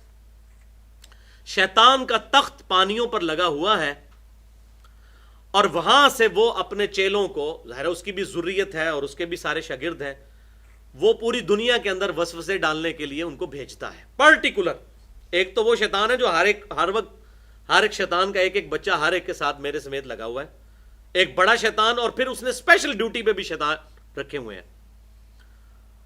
تو وہ وسوسے ڈالنے کے لیے مختلف اعتبار سے اپنے شتونگڑے جو ہیں ان کو بھیجتا ہے وہ, اور وہ آ کر روزانہ اسے رپورٹ کرتے ہیں کہ ہم نے آج یہ کیا, یہ کیا, یہ کیا, اور وہ سب کی ایکٹیویٹیز کو ہلکا جانتا ہے. تو ایک شیطان کا چیلا آ کر کہتا ہے کہ آج میں نے ایک میاں بیوی کے درمیان جدائی ڈلوا دی ہے. ایسا میں ان کے پیچھے پڑا کہ میاں بیوی کے درمیان جدائی ڈال دی. تو شیطان کہتا ہے اصل کارنامہ تو تو نے کیا ہے. اور راوی کہتے ہیں کہ غالباً اس کے ساتھ یہ الفاظ بھی تھے آپ صلی اللہ علیہ وسلم کے کہ شیطان پھر اسے گلے لگاتا ہے جب بھی پا کے ملتا ہے انہوں کہ پتر تو کام صحیح کیتا ہے, اس سے معانقہ کرتا ہے. کیوں؟ معاشرے کی بنیاد ہی میاں بیوی کے ریلیشن شپ کے اوپر ہے. خاندان ہے ہی اس کا نام ہے, باقی سارے جتنے رشتے ہیں وہ ریلیٹو ہیں. ایک میاں بیوی اور ان کے بچے یہ ایک خاندان کو وجود دیتے ہیں, اور اگر میاں بیوی کا ریلیشن شپ ڈسٹرب ہو جائے تو اولاد کا کیا بنے گا؟ تو معاشرے کے لیے ناسور بنے گی کہ نہیں؟ اور یہ تعلقات خراب ہونے کی وجہ سے مرد بھی بے حیائی میں مبتلا ہو سکتا ہے اور عورت بھی بے حیائی کی طرف جا سکتی ہے, اور معاشرے میں بے حیائی کے حوالے سے انارکی پھیلے گی کہ نہیں؟ لہٰذا اللہ تعالیٰ نے یہ ایسا مضبوط ریلیشن شپ بنایا ہے میاں بیوی کا کہ جس کی وجہ سے دونوں آپس میں اچھا وقت گزار کر اپنی اخلاقی اقدار کی حفاظت کرتے ہیں اور اپنی آخرت کی حفاظت کرتے ہیں.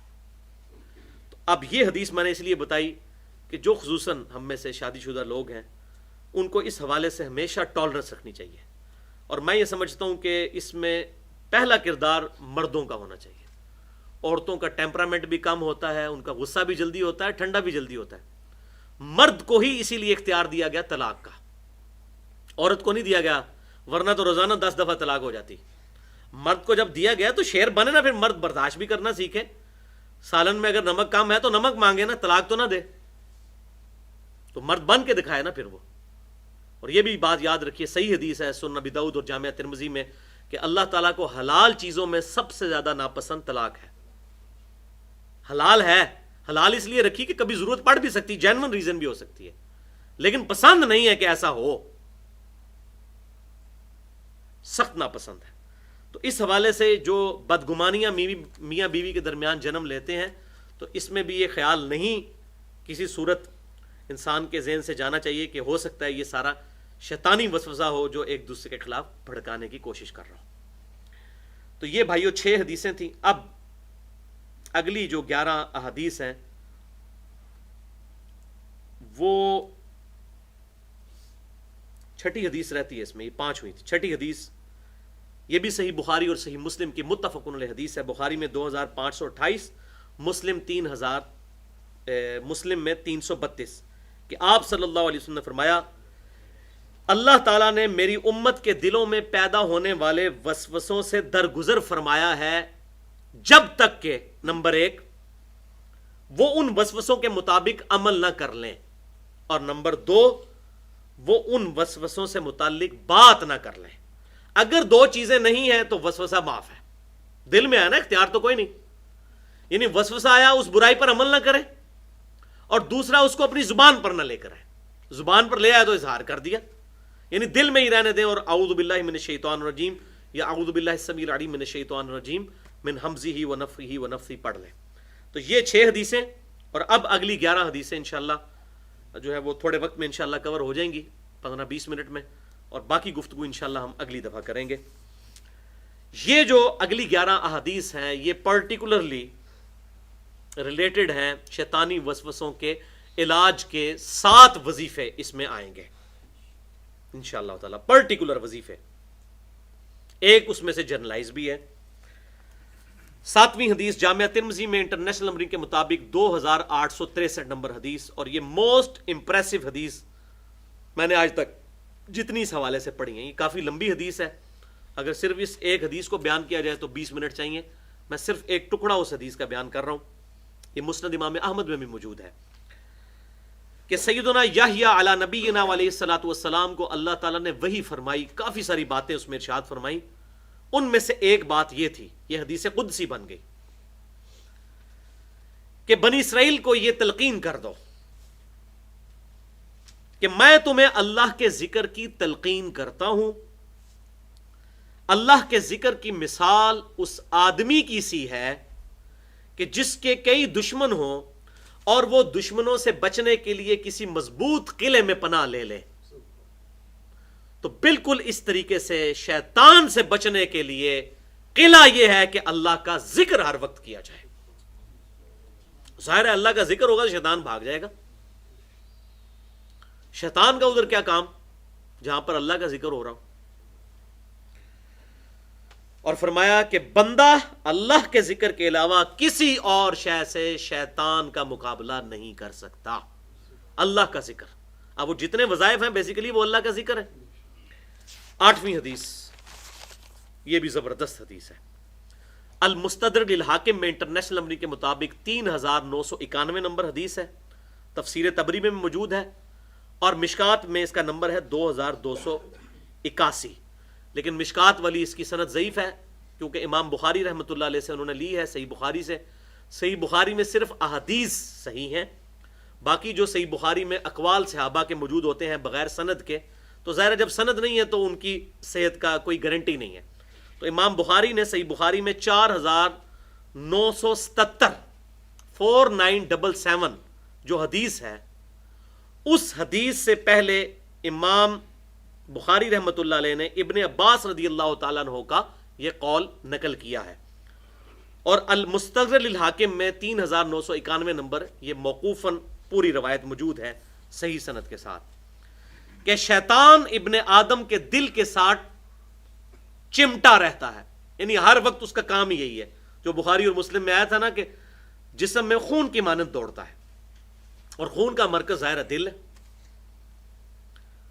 جب وہ اللہ کا ذکر کرتا ہے تو شیطان فوراً پیچھے ہٹ جاتا ہے، اور جب انسان غافل ہو جاتا ہے تو پھر شیطان قریب آ کر اس دل سے چمٹ کے اس میں وسوسے ڈالنے شروع کر دیتا ہے، والعیاذ باللہ تعالی۔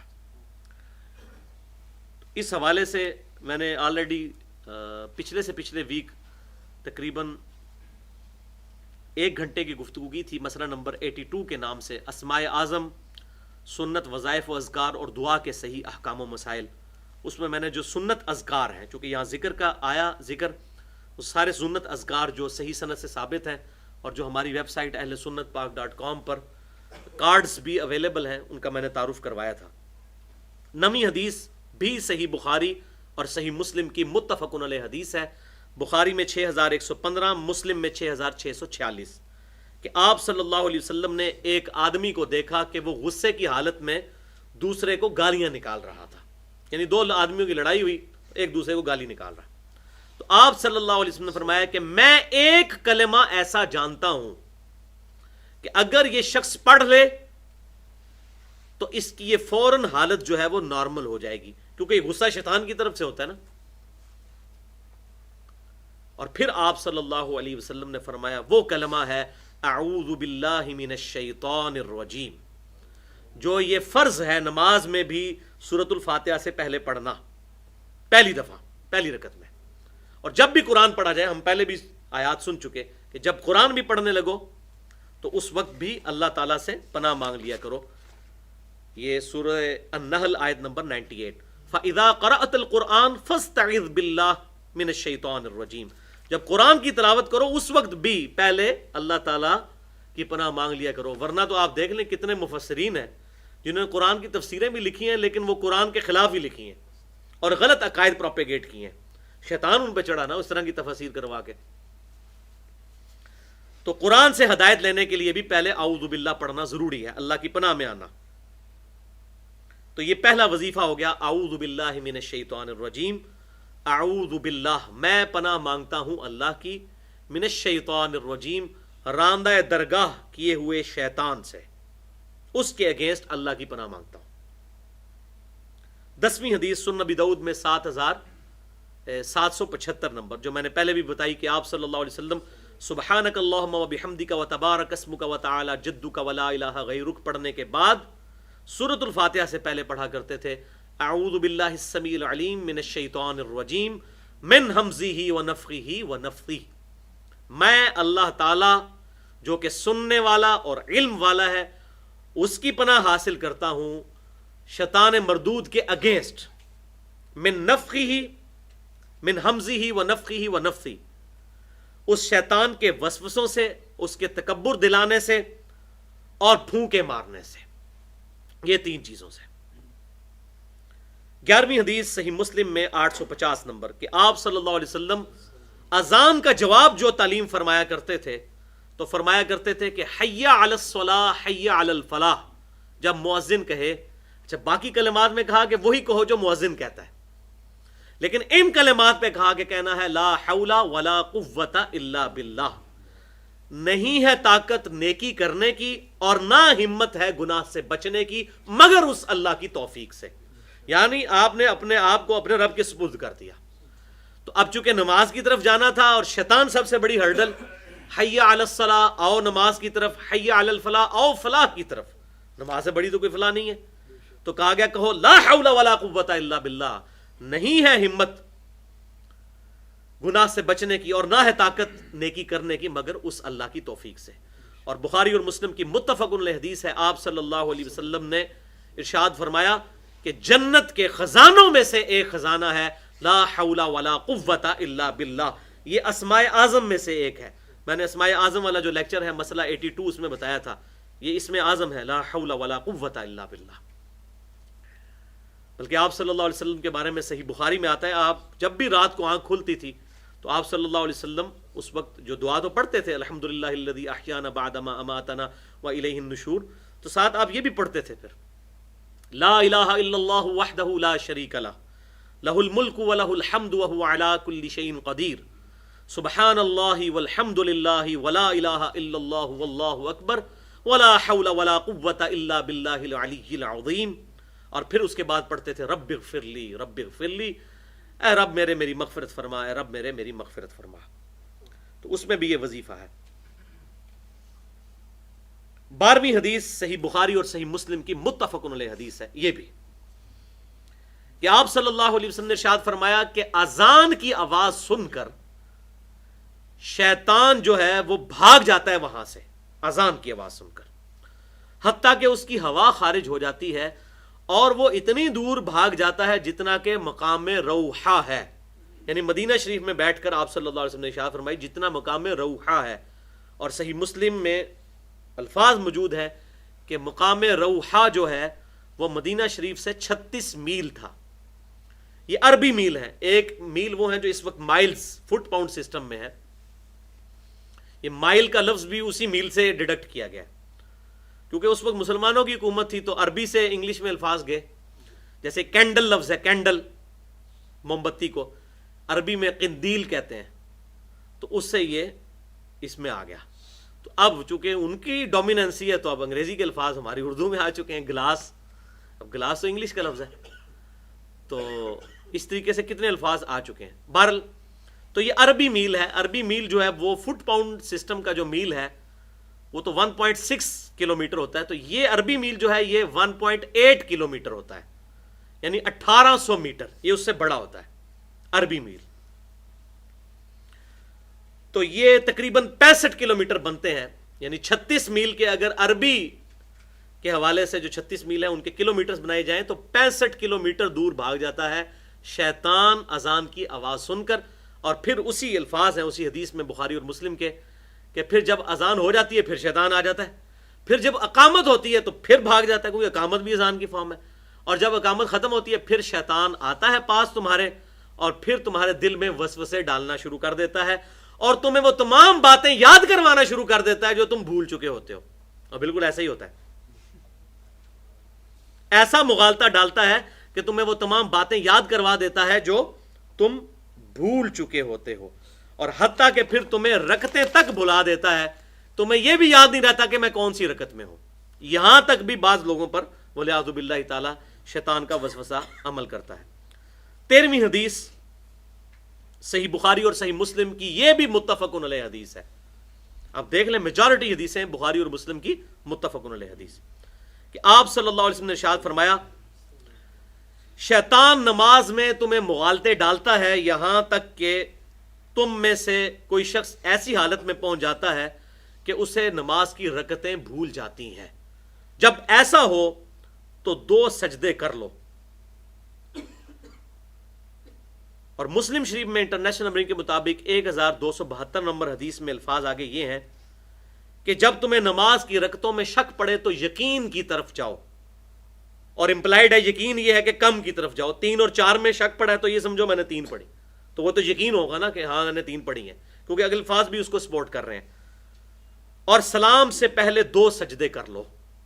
یعنی سلام جب پوری تشہد پڑھ لی تو سلام پھیرنے سے پہلے 2 سجدے کیے اور پھر دونوں طرف سلام پھیر دیا. 2 سجدے کر لو. اگر تم نے 5 رکعتیں پڑھی تو نماز جفت ہو جائے گی ان 2 سجدوں کی وجہ سے، اور اگر تم نے 4 ہی پڑھی ہوئی تھیں تو یہ 2 سجدے شیطان کو ذلیل کرنے کا سبب بنیں گے. تو یہ سجدہ سہو بھی جو ہے یہ بھی ایک شیطانی وسوسوں کو کل کرنے کا ذریعہ ہے.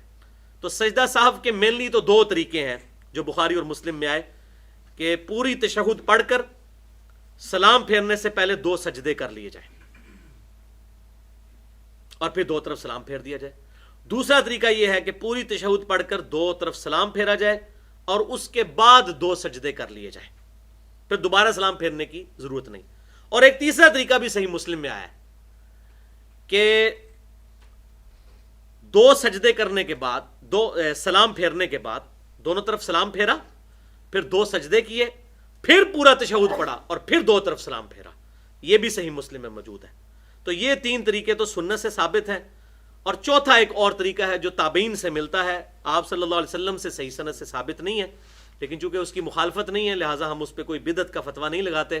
اور وہ یہ ہے کہ عبدہ و رسولہ تک پڑھ کر ایک طرف سلام پھیرا جائے اور پھر 2 سجدے کیے جائیں اور پھر پوری تشہد پڑھ کر 2 طرف سلام پھیرا جائے، جیسے کہ ہمارے حنفی بھائی کرتے ہیں.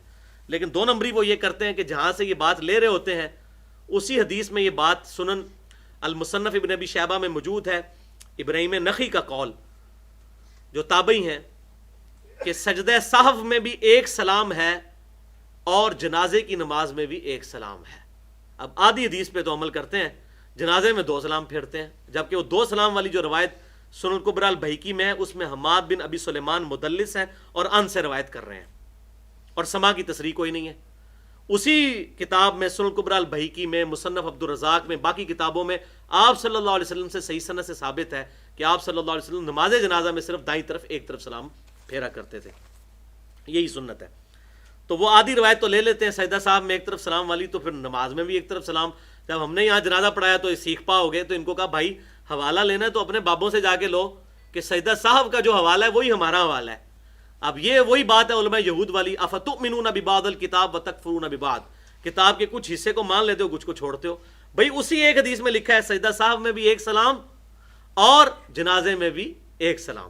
تو سجدہ صاحب کا ایک ہی سلام ہوا، یعنی وہ جو ایک طرف سلام پھیرا اور پھر 2 سجدے کیے، وہ 2 سجدوں کے لیے 1 سلام پھیرا. اس کے بعد جو آخر میں 2 سجدے ہوتے ہیں وہ تو نماز مکمل کرنے کے لیے ہوتے ہیں.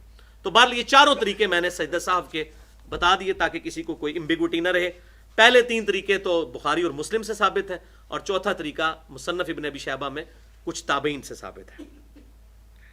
یہ اکثر لوگ پوچھتے تھے، یہ مسئلہ بھی کلیئر ہو گیا. یہاں پر صحیح مسلم کی اس حدیث کو بھی یاد کر لیں، 244 نمبر، کہ آپ صلی اللہ علیہ وسلم نے ارشاد فرمایا انسان جب سجدہ کرتا ہے تو شیطان الگ ہو کر زار و قطار چیخو پکار کرتا ہے اور روتا ہے اور کہتا ہے ہائے افسوس، مجھے سجدے کا حکم ہوا اور میں نے سجدہ نہیں کیا اور میرا مقام ٹھہرا دوزخ، اور ابن آدم کو حکم ہوا اس نے اللہ کی اطاعت کی اور سجدہ کیا اور یہ جنت کا مستحق ہو جائے گا. تو شیطان جو ہے وہ روتا ہے. نماز پڑھنے والے سے شیطان بھی ڈرتا ہے. آپ دیکھتے ہیں اس کا بس نہیں نہ چل رہا تبھی تو رو رہا ہے، ورنہ تو انہوں گاٹے تو آگے پھاڑ لوے. یہ جو میں کہہ رہا تھا قرآن جو کہتا ہے کہ شیطان کا کوئی ٹینجیبل زور کوئی نہیں ہے، زور ہو تو پھر روئے، روتا تو وہی ہے جس کا زور نہیں چلتا. اسی لیے تو بیویاں روتی ہیں، ان کا زور چلے تو 2 منٹ میں طلاق دے کے فارغ کریں یا مارنا شروع کر دیں خاوند کو، تو رونے والے لوگ وہی ہوتے ہیں بیچارے جن کا زور نہیں چلتا۔ 14ویں حدیث سنن نبی داؤد میں انٹرنیشنل نمبر کے مطابق 5077 نمبر، کہ آپ صلی اللہ علیہ وسلم نے ارشاد فرمایا جو شخص یہ کلمات ایک دفعہ بھی پڑھ لے صبح کے وقت تو شام تک شیطان کے مقابلے میں اللہ کے قلعے میں آ جائے گا، وہ صرف ایک دفعہ پڑھنے سے، اور اسے اللہ تعالیٰ ایک غلام آزاد کرنے کا ثواب دے گا، اور اللہ تعالیٰ اسے 10 نیکیاں دے گا، 10 اس کے گناہ معاف کرے گا، 10 درجات بلند کرے گا۔ یار اتنا بڑا ثواب اور اتنا بڑا وعدہ، اور اگر شام کو پڑھ لے گا صبح تک اللہ تعالیٰ کے قلعے میں آ جائے گا۔ اور پڑھنا کیا ہے؟ صرف ایک دفعہ، لا الہ الا اللہ وحدہ لا شریک لہ لہ الملک ولہ الحمد وہو علی کل شیء قدیر۔ اور صحیح مسلم میں ہے کہ 10 دفعہ جو پڑھتا ہے اس کو 10 غلام آزاد کرنے کا ثواب ملتا ہے۔ اس لیے ہم نے اذکار والے کارڈ میں صحیح مسلم کا حوالہ بھی دیا ہوا ہے، انٹرنیشنل نمبر کے مطابق 6844، تو مسلم میں 10 دفعہ کا بھی ذکر ہے۔ بہرحال ایک دفعہ پڑھنے سے بھی یہ فضیلت۔ اب اس کے ساتھ مزے کی بات جو سنن نبی داؤد میں لکھی ہوئی ہے، وجد امیز۔ وہ تابعی کہتے ہیں کہ جب میں نے یہ حدیث سنی ابی عیاش رضی اللہ تعالیٰ عنہ سے، تو میرا دل بڑا کھٹکا کہ یار یہ اتنا چھوٹا سا وظیفہ اور اتنی بڑی فضیلت۔ تو کہتے ہیں ایک رات میں اسی غم میں سویا تو نبی صلی اللہ علیہ وسلم کی زیارت ہو گئی۔ امام ابو داؤد قربان جاؤں، انہوں نے حدیث کے ساتھ اس تابعی کا خواب لکھ دیا۔ یہ میں نے وہ جو خوابوں پہ لیکچر دیا اس میں بھی یہ خواب بتایا ہے، مسئلہ نمبر 6B میں، جس میں میں نے نبی صلی اللہ علیہ وسلم کو خواب میں قیامت تک کے لیے دیکھا جا سکتا ہے، لیکن اس کی کچھ شرائط ہیں۔ یہ نہیں ہے جس طرح آج کل مولوی دیکھتے پھر رہے ہیں، اپنی مرضی سے خواب بیان کر رہے ہیں، وہ نہیں، جو واقعی صحیح آپ صلی اللہ علیہ وسلم کو دیکھا جائے گا۔ تو وہ تابعی کہتے ہیں میں نے آپ صلی اللہ علیہ وسلم کی خواب میں زیارت کی، تو دیکھیں ہم نے زیارت کی ہوتی تو کہتے ہیں یا رسول اللہ دعا کرو، اے ہو جائے میری نوکری لگ جائے، یہ ہو جائے وہ ہو جائے۔ وہ کہتے ہیں مجھے خواب میں بھی ایک ہی بات یاد آئی، میں نے کہا یا رسول اللہ صلی اللہ علیہ وسلم، میں نے ابو عیاش سے یہ بات سنی ہے آپ کے صحابی سے کہ جو ایک دفعہ پڑھ لے لا الہ الا اللہ وحدہ لا شریک لہ لہ الملک ولہ الحمد وہو علی کل شیء قدیر، تو اس کے لیے فضیلت ہے کہ صبح پڑھ لے تو شام تک اللہ کے قلعے میں آ جائے گا شیطان کے اگینسٹ، اور شام کو پڑھ لے تو صبح تک، اور اسے ایک حضرت اسماعیل علیہ السلام کی اولاد میں سے ایک غلام آزاد کرنے کا ثواب ملے گا۔ اتنا بڑا ثواب! آپ کو پتا ہے نا جب روزہ توڑ دیا جائے تو یا تو ہے کہ 60 روزے رکھے جائیں، 60 مسکینوں کو کھانا، یا ایک غلام آزاد کرنا، تو اس کا ثواب آپ دیکھیں کس کے برابر ہے، 60 روزوں کے برابر، تو اتنا بڑا ثواب ملے گا۔ تو آپ صلی اللہ علیہ وسلم نے فرمایا کہ ابو عیاش نے سچ کہا، یہ میری ہی حدیث ہے، میں نے ہی کہا ہے کہ جو پڑھے گا لا الہ الا اللہ وحدہ لا شریک لہ لہ الملک ولہ الحمد وہو علی کل شیء قدیر، تو اللہ تعالیٰ اسے یہ فضیلت دے گا۔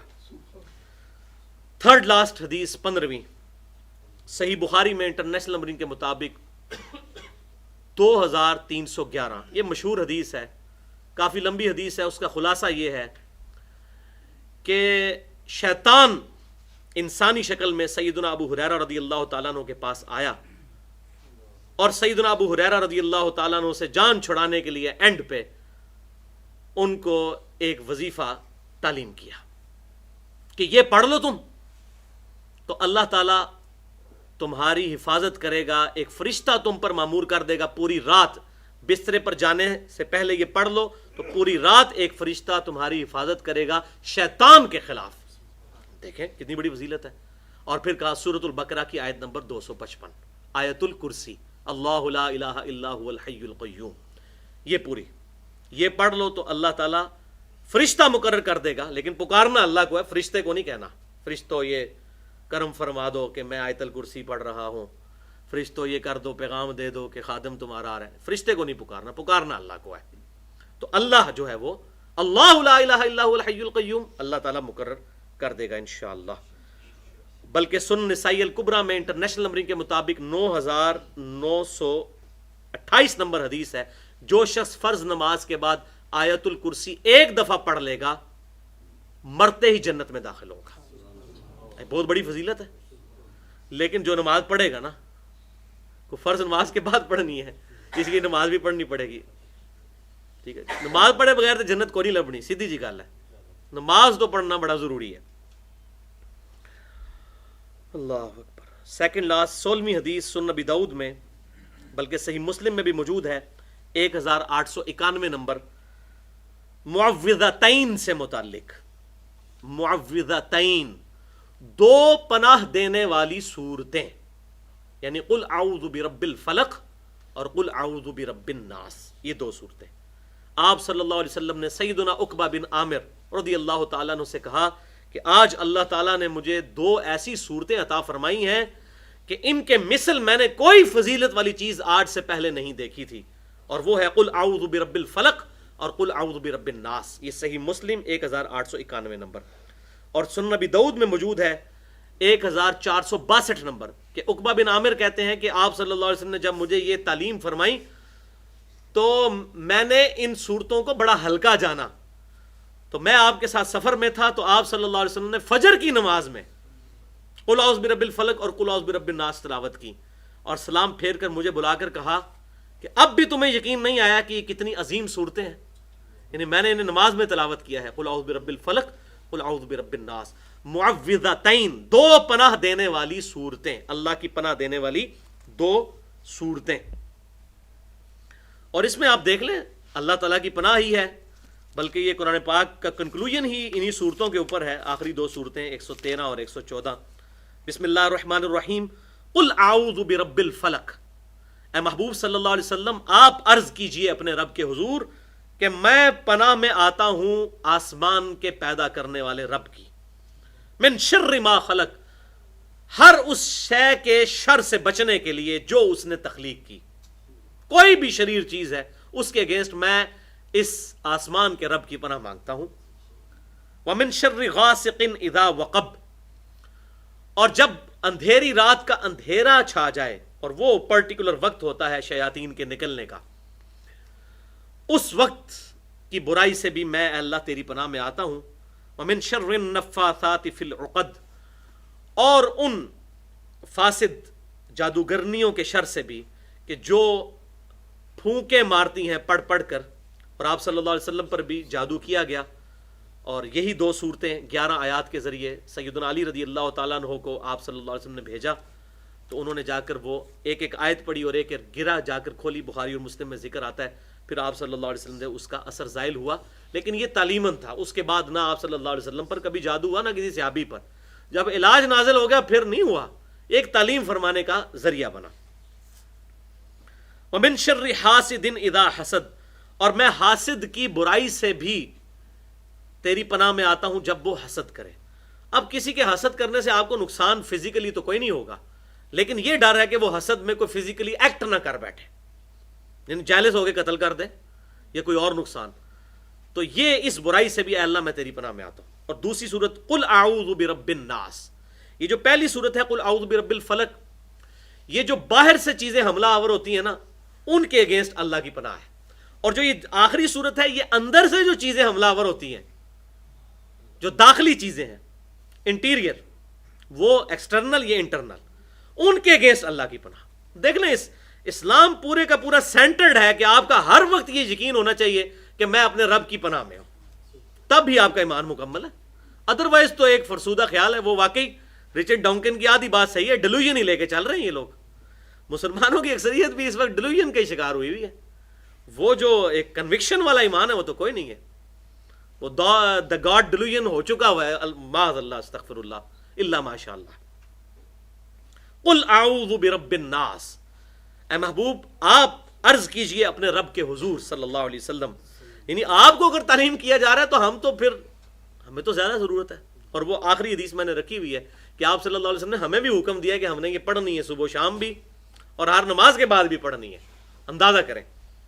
قل اعوذ برب الناس، اے محبوب عرض کیجئے اے میرے رب، اے انسانوں کے رب میں تیری پناہ میں آتا ہوں، مالک الناس جو کہ ساری انسانیت کا مالک ہے، الہ الناس جو ساری انسانیت کا معبود برحق ہے، من شر الوسواس الخناس اس خناس شیطان کے وسوسوں کے اگینسٹ اے اللہ میں تیری پناہ میں آتا ہوں، الذی یوسوس فی صدور الناس اور وہ شیطان جو کہ سینوں میں وسوسے ڈالتا ہے، من الجنۃ والناس اور وہ جنوں میں سے بھی ہے اور انسانوں میں سے، انسان میں بھی اس کے چیلے ہیں، اور میں سمجھتا ہوں اس وقت لیڈنگ چیلا جو ہے شیطان کا وہ رچرڈ ڈانکنز ہے، جس نے وہ کتاب لکھی ہے دا گاڈ ڈیلوژن، وہ انشاءاللہ اگلی دفعہ میں رچرڈ ڈاؤکنز کا بھی پوسٹ مارٹم کروں گا. تو یہ جنوں میں بھی ہیں اور انسانوں کے اندر بھی شیاطین موجود ہیں. اور میں سمجھتا ہوں کہ اکثر علماء بھی جو ہیں وہ انسانوں میں جو شیاطین ہیں ان کی نمائندہ مثالیں ہیں علماء. ظاہر ہے جب علماء غلط عقیدے بتائیں گے, کتاب و سنت کے خلاف باتیں لوگوں کو بتائیں گے تو دشمنی کر رہے ہیں نا. اور میں اس میں بڑا سخت جملہ بولا کرتا ہوں, پنجابی میں اس کے بغیر تسلی نہیں ہوتی میری. پنجابی سے ایک محاورہ بولا جاتا ہے, کتی چورا نہ رلی ہے. کتے کا کام ہوتا ہے حفاظت کرنا, یہی کام ہوتا ہے نا. اور جب علماء اور کتے, میں نے بتایا علماء کے لیے کتے کا لفظ بھی سورۃ الاعراف میں آ چکا ہے بلم بن باورا کے بارے میں, کہ اللہ نے کہا ہے اس عالم کی مثال کتے کی سی مثال ہے جو دنیا کا کتا بن چکا ہے. تو یہ دین کی حفاظت کرنے والے لوگ تھے, لیکن انہوں نے الٹا دین کو نقصان پہنچانا شروع کر دیا. الا ماشاء اللہ. 17ویں حدیث, آخری حدیث صحیح بخاری میں انٹرنیشنل نمبرنگ کے مطابق 5017 نمبر حدیث ہے کہ آپ صلی اللہ علیہ وسلم روزانہ سونے سے پہلے معوذات پڑھا کرتے تھے اور پھر ان کو اپنے ہاتھوں پر پھونک کر یوں اپنے پورے جسم پہ جہاں جہاں تک ہاتھ پہنچتا تھا دم بھی فرمایا کرتے تھے. یہ ہے سنت دم. آخری 3 صورتیں, وہ تھا معوذتین 2, اور یہ ہے معوذات 3. تو 2 تو وہی ہیں اور ایک تیسری ہے قل هو اللہ احد اللہ الصمد لم یلد ولم یولد ولم یکن لہ کفوا احد. توحید کا آپ سمجھ لیں ٹچ سٹون, اللہ پر یقین کا ٹچ سٹون, سورہ اخلاص. سورہ اخلاص, سورۃ الفلق اور سورہ الناس, یہ 3 ہیں معوذات آپ صلی اللہ علیہ وسلم دم کیا کرتے. اور جامعہ ترمذی میں انٹرنیشنل نمبرنگ کے مطابق 3575 اور سنن نبی داؤد میں 5082 نمبر حدیث ہے کہ آپ صلی اللہ علیہ وسلم صحابہ اکرام کو یہ تلقین فرمایا کرتے تھے کہ صبح کے وقت 3 دفعہ معوذات پڑھ لیا کرو اور شام کو 3 دفعہ معوذات پڑھ لیا کرو. یعنی آخری 3 صورتیں صبح اور شام, اور ہم نے وہ بلو کارڈ میں بھی یہ ڈالی ہوئی ہیں. جب یہ پڑھ لو گے تو اللہ تعالی کے حضور تمہارے لیے یہ 3 صورتیں ہر چیز سے کفایت کر جائیں گی. یعنی شیاطین کے اگینسٹ, جنات کے اگینسٹ, جادو کے اگینسٹ, ٹونے کے اگینسٹ, ہر چیز کے اگینسٹ. ظاہر ہے یہ ان کا نام ہی آپ دیکھیں کتنا زبردست ہے, معوذات, 3 پناہ دینے والی صورتیں. یہ ترجمہ بنتا ہے. کس کی پناہ؟ اللہ کی, اللہ سے مانگی ہوئی ہے. اور سنن نبی داؤد میں انٹرنیشنل نمبرنگ کے مطابق 1523 اور جامعہ ترمذی میں 2903 نمبر حدیث ہے کہ آپ صلی اللہ علیہ وسلم صحابہ اکرام کو حکم فرمایا کرتے تھے کہ ہر نماز کے بعد 1 دفعہ معوذات کی تلاوت کی جائے. یہ ہمارے وہ گرین کارڈ میں موجود ہے. فرض نماز کے بعد کے اذکار, ہر نماز کے بعد بھی, صبح شام بھی 3 دفعہ اور ہر نماز کے بعد بھی. تو لہٰذا یہ اپنی روٹین بنائیں. اللہ اکبر, استغفر اللہ, استغفر اللہ, استغفر اللہ پڑھنے کے بعد اللہم انت السلام منک السلام تبارک یا ذا الجلال والاکرام, اس کے بعد آیت الکرسی, اور پھر یہ 3 صورتیں پڑھ لیا کریں تاکہ قرآنی وظیفے اکٹھے ہو جائیں. آیت الکرسی, قل هو اللہ احد, قل اعوذ برب الفلق, قل اعوذ برب الناس, تاکہ یہ کبھی نہ چھوٹیں. ویسے یہ جتنے سنت اذکار ہیں ضروری نہیں ہے کہ آپ نے ہر نماز کے بعد سارے ہی پڑھنے ہیں, لیکن کچھ وظیفے ایسے ہیں جو پرٹیکولر ضرور پڑھا کریں, ان میں یہ وظیفے ہیں. سارے پڑھیں تو بہت اچھا ہے, لیکن چند ایک وظیفے جو ہیں وہ تو پرٹیکولر آیت الکرسی اور معوذات, ان کو اپنی زندگی میں ہم لازم کریں. اللہ تعالیٰ سے دعا ہے جو حق بات میں نے کہی اللہ تعالیٰ ہمارے دلوں میں راسخ فرمائے. انشاءاللہ اگلی دفعہ اس کی کنٹینیوشن ہوگی, باقی جو ماڈرن ایج کے وسوسے ہیں انشاءاللہ ان کو سیٹل کریں گے. اور اگر آج میرے منہ سے جذبات میں کوئی غلط بات نکل گئی تو اللہ تعالیٰ ہمارے دلوں سے محو کر دے. سبحانک اللہم و بحمدک, اشہد ان لا الہ الا انت, استغفرک و اتوب الیک, وما علینا الا البلاغ المبین.